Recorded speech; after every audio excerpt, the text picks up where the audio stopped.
Hello, everyone. This is Ben Coleman, one of your many hosts for the Florida Aviation Network, coming to you live and in the clear from the Reno Air Races 2018 here in the Valley of Speed, Nevada. And speaking of speed, we got a guy here that's got speed in his veins, Mr. Lachie Onslow. Hey Ben, how are you? I'm doing good. Do I detect just a little bit of an accent there, sir? Yeah, I'm trying to put my best American accent on, but it's not working. Oh, please. But so you from, I believe you're from Papua New Guinea? Little island just below New Guinea called Australia. So in the state of New South Wales, little town called Armidale. It's a beautiful town, and beautiful country. I love the folks here in Australia, and literally some of them I really do love, if you know what I mean. Oh, you're making me flutter here a little bit, Ben. Lachie, tell us a little bit about what brings you here to Reno and what you do here at this event. I've been coming here for about 10 years. I spent 2 years in the Formula Ones, and now I've been in the jet class ever since. So once you come and race at Reno, you just can't stop. So it does kind of get into your blood, and we're so fortunate to be here, and all of our fans here at the Florida Aviation Network, we like to bring to them compelling and interesting stories about aviation safety. And I know we saw you coming down to shoot in this machine behind us here the other day. You were in the lead, man. Yep. How'd you do that?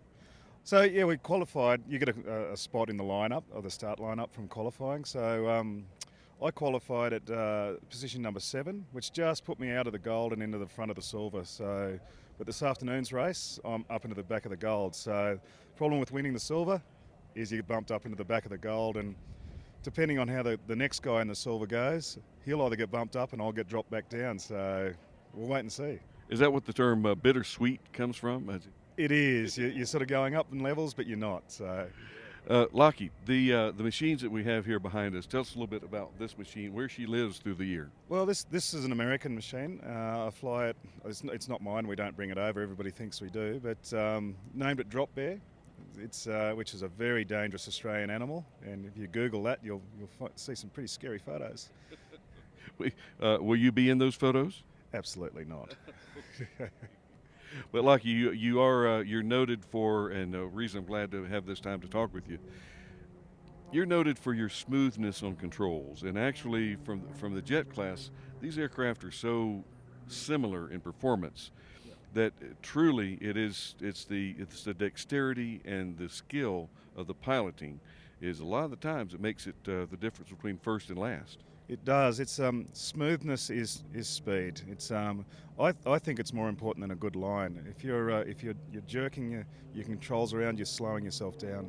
So it's very interesting of how we get people involved in this jet race class. You come from Australia. You're a native Australian, and you take your knowledge.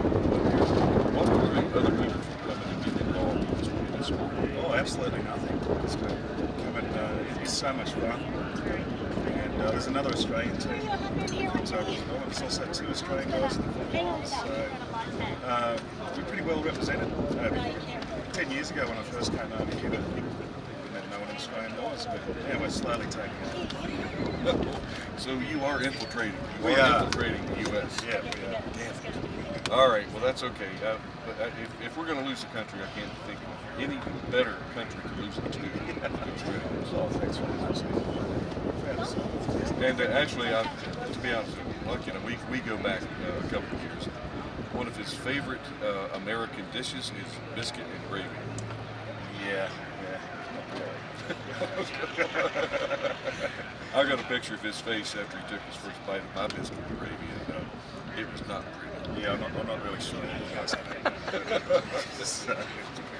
okay, but you will not find us sparing Vegemite on our toast, whatever. Oh, well, you guys get too thick on the Vegemite. It's just need a really thin layer. So that's the most important.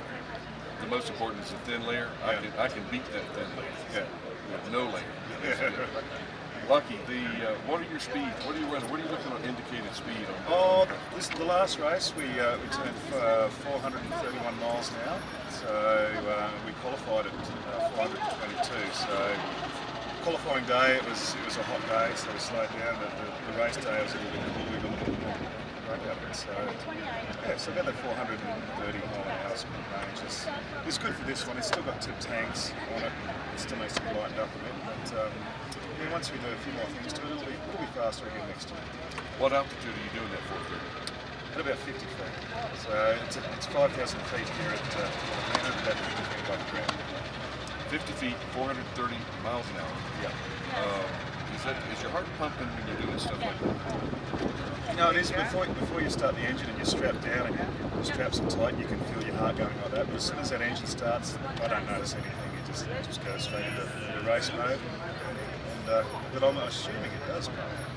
How about G-force? At that speed, whenever you pull and bank, what are you looking at G's? Usually around the 6, maybe up to 8 sometimes. And it's most of the course is in a turn, so it's that sort of speeds. It's very rare that you actually level out. So yeah, probably between 4 to 6 to 8 in that range. Lachie, what do you do? Because pulling that kind of G load, it's hard on the body. What do you do to train to sustain this kind of thing?